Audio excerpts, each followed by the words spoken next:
eu amo discutir missões e como está o cristianismo nesse continente. Quando nós chegamos aqui em 2015 e nós observamos, né, que assim, a igreja que tinha na cidade era uma igreja americana que fica um pouco mais afastada, né, porque é mais ou menos dividido assim, não existe uma divisão rígida, mas tem uma parte alemã e uma parte americana por conta da base americana aqui. Enfim, das bases próximas, né? Então, o que tem mais apelo é a igreja americana. Então, quem tem facilidade com o idioma inglês, né, com o inglês, né, frequenta lá. Mas isso não é uma realidade aqui, porque a maioria das pessoas que vêm para cá, os brasileiros que vêm para cá, são famílias, e assim, as esposas que o seu marido vem estudar um doutorado, né, ou vem fazer o mestrado, e as esposas assim não têm a fluência no idioma, só o rapaz tem, ou no alemão ou no inglês. E são pessoas que conheceram a Jesus no Brasil, falando especificamente da minha cidade. Depois eu explico um pouco mais o que foi online, né? Então, se são moças, né? E até rapazes que sabem um pouco do idioma, mas ou mais para estudo, né? Mas para entrar mesmo e conviver naquele ambiente de igreja, já fica muito mais complicado, né? E a gente começou a perceber essa dificuldade, né, de reunião. Não tinha reunião. Depois a gente até ficou sabendo que tinha um grupo que faz reunião aqui, mas eles fazem uma reunião para um grupo específico, não é aberto assim para todos, né? Enfim, e aí como nós começamos a perceber essa necessidade, essa dificuldade, a gente colocou assim no nosso coração de que, bom, não tem ninguém para fazer, né? Façamos nós, né? E nós entramos em contato com a igreja, que a nossa igreja no Brasil, ela é dividida em células, né? Então, existem estudos bíblicos nas casas já é um projeto deles lá. E a gente começou a conversar sobre essa realidade aqui, né? E eles, não, então, façam estudo bíblico na casa de vocês, né? E assim surgiu a célula, né, aqui na minha casa. E depois, assim, depois não, foi tudo em conjunto, porque como eu comecei a divulgar, e a divulgação aqui tinha que ser pela internet, não dava para divulgar, o boca a boca ainda não estava funcionando, porque a gente conhecia poucas pessoas, né? E começaram a aparecer pessoas de outros lugares, né? E era muito interessante, porque as pessoas perguntavam para mim, mas onde é que você está? E aí eu falava, poxa, eu estou aqui, poxa, eu estou a 2 horas de você, eu estou a 3 horas de você. E aí eu falava, mas não tem igreja? Olha, tem uma igreja alemã, mas eu não me adaptei à igreja alemã, eu não tenho fluência no idioma, né? E eu falava, mas não tem ninguém orando aí, nenhum grupo de oração? Não, não tem. E assim foram aparecendo as pessoas, né? E foi tomando uma proporção muito grande, porque isso foi trazendo pessoas de outros países da Europa. E era uma realidade que eu não tinha ainda consciência, né? Eu também tinha essa ideia de que aqui não era... Tinha igreja, sim, não era assim. O povo não é tão frio assim, né? Não existe essa dificuldade, né? E quando eu cheguei aqui, eu vi que é totalmente o contrário do que a gente imagina no Brasil. Mas eu acho também que isso também é uma deficiência que as pessoas têm, porque a gente tem o hábito de olhar as coisas pela nossa visão, no sentido de pelo que a gente vive. É muito difícil também a gente se colocar no lugar do outro. Sim, eu acho que essa visão de não parar para pensar e falar assim, poxa, mas lá tem dificuldade lá, né? Eu acho que é uma questão de se colocar no lugar do outro. E aí, quando a gente chegou aqui, a gente viu essa dificuldade imensa e eu pensei assim, meu Deus, como eu vou adaptar, então, a reunião para a internet? Né? E pescar essas pessoas, porque o que acontece é que as pessoas conhecem o Evangelho no Brasil, vêm para um lugar que não tem igreja e se esfriam, mas se esfriam mesmo, e aquela condição de paternidade, de filho, fica aquela posição de filho distante, né? Que é a realidade daqui, né? É a realidade de muitos lugares na Europa. E aí as pessoas estão chegando de outros lugares da Europa e nós estamos começando a fazer esses estudos pela internet, né? E hoje em dia a gente está com um grupo grande aí. Glória a Deus por isso. Amém. Então vocês têm... faz quanto tempo que vocês estão fazendo essas células? Em maio, desde maio de 2016. Desde maio de 2016. E agora tem, e depois que vocês começaram a fazer essas células online, em casa, né? Principalmente online, vocês têm encontrado vários brasileiros, principalmente, né? Brasileiros evangélicos ao redor da Europa que não participa de nenhuma igreja, porque não tem nenhuma igreja perto deles, né? Da onde são esse pessoal? De que país? De que região? Olha, nós temos... o mais comum que eu escuto são meninas me escrevendo assim, glória a Deus pela sua vida, porque eu tenho orado a Deus e pedido a Deus uma igreja.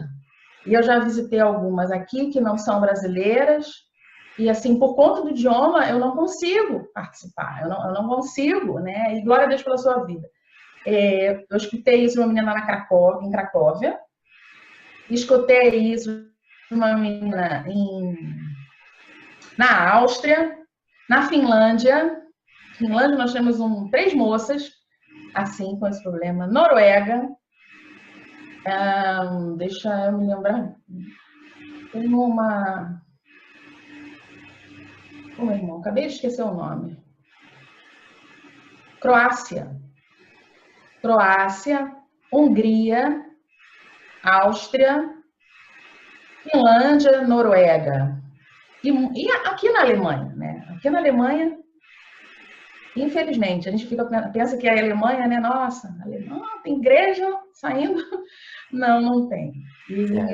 Interessante. E a maioria desses países que você falou são países do norte da Europa. E a gente pensa, quando a gente estuda aí a reforma protestante e tal, a gente vê que começou do norte da Europa, a gente acha que principalmente o norte da Europa é rico de cristãos protestantes e tal, mas a realidade não é essa, então, porque você disse que tem Paris, tem poucas igrejas, muitas cidades sem a presença de uma igreja. Como é que é? O que você tem visto aí? Muitas cidades sem a presença de uma igreja. O que a gente vê e o que a gente escuta é que, assim, a 3, 4 horas da minha cidade tem um grupo que se reúne. Ou então tem uma igrejinha que ninguém vai, né? Quando tem, a gente vê que são igrejas vazias. Então, assim, é muito carente, muito carente. Ouvir o evangelho aqui é difícil, é muito difícil. As pessoas não têm a noção. E inclusive, também pescar essas pessoas. Eu falo pescar, né? Mas trazer essas pessoas para elas ouvirem a palavra, porque o que acontece? Elas ficam tão desestimuladas e tão vivendo à margem, por chegar 2 horas, 5 horas da minha casa, né? Então, é tão difícil para você fazer até esse trabalho de você trazer uma confiabilidade à pessoa e falar, poxa, escuta, venha, vamos participar, vamos ouvir, né? E graças a Deus os meninos têm ficado, mas assim, a realidade é que não tem. Todas me dizem que não, na minha cidade não tem igreja. Ou se tem, próximo, é sempre assim, 3 horas, 4 horas, né? Ou nenhum evangélico na minha cidade. Também tem isso. Porque poderiam se reunir, mas não... É complicado. Então, qual foi a solução aí que vocês encontraram? Como é que... Me explica aí como é que vocês fazem, você e seu marido, esse estudo bíblico online, com que programa e com que frequência, para quem? Como é que funciona aí? Nós começamos somente com uma reunião durante a semana, que nós recebíamos o roteiro da nossa igreja do Brasil. Só que como a nossa realidade é outra, a gente adapta, né, para a realidade daqui. Tem temas que são tratados lá que não podem ser, não faz conexão, né, para ser tratado aqui. Nós tínhamos uma reunião somente por semana, mas assim a carência e o pedido das pessoas que estão no grupo era tanto de vamos estudar mais, poxa, não tem outro dia, e então a gente começou, nós hoje em dia são 3 dias, né, na verdade.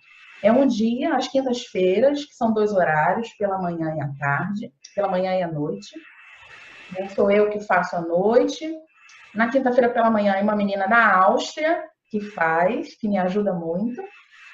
Às quartas-feiras à noite, desculpa, às quartas-feiras à noite, são 4 dias. Às quartas-feiras à noite é o meu esposo que faz com os rapazes solteiros, né?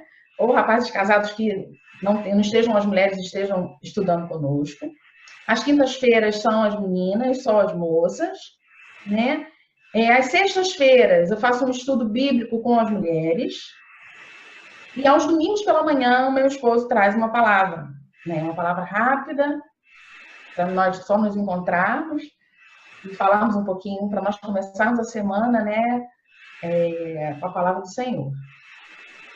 Uhum. E vocês têm um estudo em casa também? Temos estudo em casa também, que também é às quartas-feiras.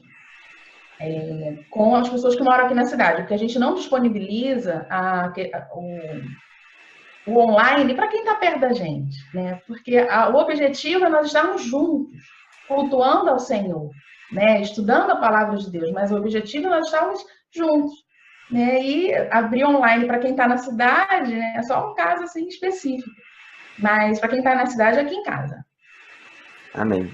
Que bom, acho que uma iniciativa como essa, um estudo bíblico online aí, graças a Deus que tem toda essa tecnologia agora, ajuda esses irmãos que estão espalhados pela Europa para terem uma certa comunhão, para crescerem espiritualmente, para terem alguém para ajudar a crescer, ajudar nos seus problemas e tudo mais. Então isso tem sido uma tática aí muito boa, visto a ausência de pastores, né? A ausência de missionários em tantos lugares aí pela Europa. Espero que essa iniciativa seja um exemplo para vários outros cristãos evangélicos que estão pela Europa e que não estão participando de nenhum estudo bíblico, nenhuma célula, pelo fato de não terem igrejas, então que eles possam começar a participar de uma célula online ou começar a criar alguma coisa online para ajudar, né? Não só online, como vocês aos poucos foram conseguindo aí encontrar alguns cristãos ao redor das cidades aí de vocês e pelo menos uma vez por semana vocês se encontram. Isso é uma bênção, isso ajuda muitas famílias a continuarem firmes com Deus e crescerem espiritualmente. Então, esperamos todos nós que essa seja uma atitude que muitos de nós cristãos pela Europa possamos fazer, visto que até que chegue um pastor, né?